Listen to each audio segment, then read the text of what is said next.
What if the car industry's biggest power move right now isn't coming from Silicon Valley? It's coming from a quiet engineering lab in Japan. Because while the whole world has been obsessing over batteries, charging ports, and electric ranges, one of the most legendary automakers on the planet just quietly dropped something that nobody saw coming. And the moment word got out, every major player in the EV space started paying very close attention. So buckle up, because what you're about to hear might completely change how you think about the future of driving. Let's get one thing straight before we dive in. When most people hear the word hybrid, their brain goes somewhere boring. They picture a slow, sensible car that smells like compromise, a vehicle for people who couldn't quite commit to going fully electric. But what we're talking about today, it's nothing like that. This is something entirely different, a technological leap that blends the raw efficiency of a next-generation combustion engine with a smart electric motor system, and the result is a powertrain that doesn't just compete with you in some very real, very practical ways. It beats them. Now, here's what makes this so fascinating. The announcement didn't come with fireworks or a Super Bowl ad. It came quietly, a press event, some carefully chosen words from the company's top executive, and a set of specs that, once people actually sat down and read them, sent shockwaves through boardrooms from Detroit to Shanghai. The CEO didn't need to shout. The numbers did the talking. So what exactly is this engine? At its core, it's a turbocharged internal combustion engine, highly refined, obsessively engineered, working hand in hand with a next-generation electric motor. But here's the key difference from every other hybrid you've heard of. These two systems don't take turns. They don't awkwardly hand off power to each other like relay runners who've never practiced. They communicate in real time, distributing torque and energy with a precision that feels almost alive. The result is a driving experience that's punchy when you want to push it and silky smooth when you just want to cruise. And underneath all of that, fuel economy numbers that have been turning heads, early estimates pointing to over 50 miles per gallon under real-world conditions. Not test track conditions. Real roads. Real traffic. Real life. And the emissions slashed, we're talking levels that sit nearly shoulder to shoulder with fully electric vehicles, partly because of something called low temperature combustion, and partly because the gasoline engine only kicks in when it's genuinely needed. During the city, driving, stop and go traffic, all those short trips that usually kill fuel economy, the electric motor handles most of it. The combustion engine steps in for the highway, for the heavy lifting, for the moments when you actually need power. It's a system built around the way people actually drive, not the way engineers wish they would. Now, here's the part that really hits different. This engine wasn't designed for wealthy tech enthusiasts in well-connected cities. It wasn't designed for the person who already has a home charger installed in their garage. It was designed for the rest of the world. Think about Southeast Asia, Sub-Saharan Africa, rural South America, regions where hundreds of millions of people need reliable, affordable transportation, but where a fully electric vehicle is still basically a fantasy. The charging infrastructure doesn't exist. The power grid can barely keep the lights on, let alone charge a car overnight. In those places, an EV isn't a green choice. It's not even a choice at all. But this hybrid, it runs on fuel you can find at any corner station. It doesn't need a charging network. It doesn't need a stable grid. It just needs road and fuel. And it'll get you there cleaner than almost anything else available at that price point. And speaking of price, that might be the single biggest bombshell buried in all of this. Because here's the thing about building the future of clean transport. You can't do it with a $40,000 minimum entry fee.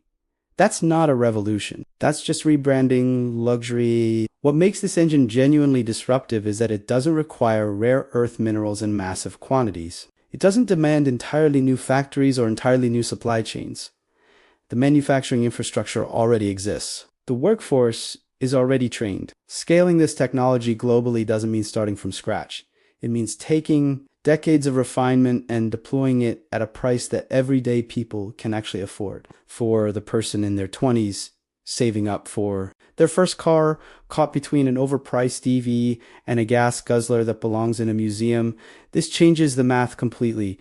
Let's zoom out for a second and look at the bigger picture, because this isn't just about one engine or one company. This is a strategic signal, a declaration that the future of transportation isn't going to be a single straight road to an all-electric world. It's going to be a network of paths, and different paths will make sense for different people and different places. The CEO's announcement was deliberate, it was measured, and it was aimed squarely at a narrative that's been building for years, this idea that EVs are the only legitimate answer, and that anything else is just holding back progress. But here's the uncomfortable truth about that narrative. It works really well if you live in a city with robust infrastructure and disposable income. It works a lot less well if you live somewhere that electricity is intermittent, where road quality is brutal, where your budget for a car is tight and your tolerance for things going wrong is even tighter. The company behind this engine isn't dismissing EVs. They're making an argument backed by data that the path to global clean transportation runs through practical solutions,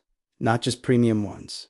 The rollout plan reflects that thinking. The new hybrid powertrain is set to debut in higher efficiency models. First, vehicles that let engineers find the system under real consumer conditions. From there, the technology cascades downward. Compact cars, family vehicles, motorcycles, and even three-wheeler taxis in developing markets. By the end of 2026, if the timeline holds, this engine will be powering a whole range of vehicles across multiple continents. That's not a niche product, that's a platform.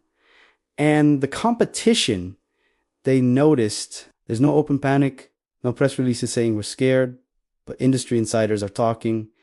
Strategy meetings are happening. R&D budgets are quietly being redirected. Some companies that once dismissed anything but electric as backward thinking are now taking another look at hybrid systems. Alternative fuels, even hydrogen, because when a company with a century of engineering credibility says the future is multi-pathway, people listen.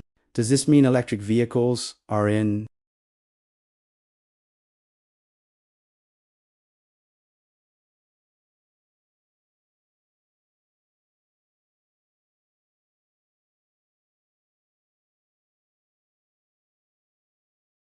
Here's the part that actually matters most, though.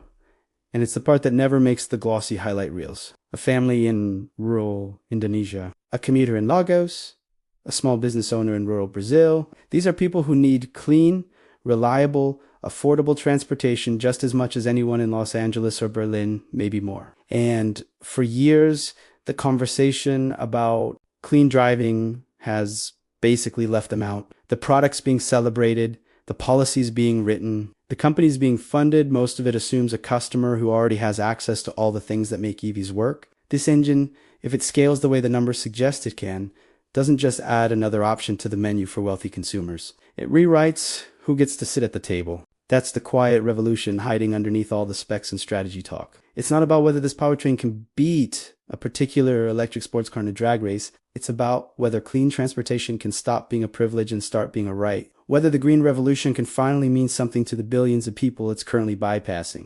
So here's where we land. The auto industry just got a whole lot more interesting. The all-electric future isn't going away, but it's no longer the only story being told. A new chapter just started, one built on engineering that's been brewing for decades, aimed at a world that's bigger and more diverse than any single technology can serve on its own. The question isn't whether this shakes things up. It already has. The real question is, are you ready for what comes next? If this got your brain moving, drop your thoughts in the comments. Are you team EV, or does this hybrid approach make more sense to you? And if you want more breakdowns on the tech and trends reshaping the car industry, make sure you're subscribed and hit that notification bell. The next one's going to be just as wild.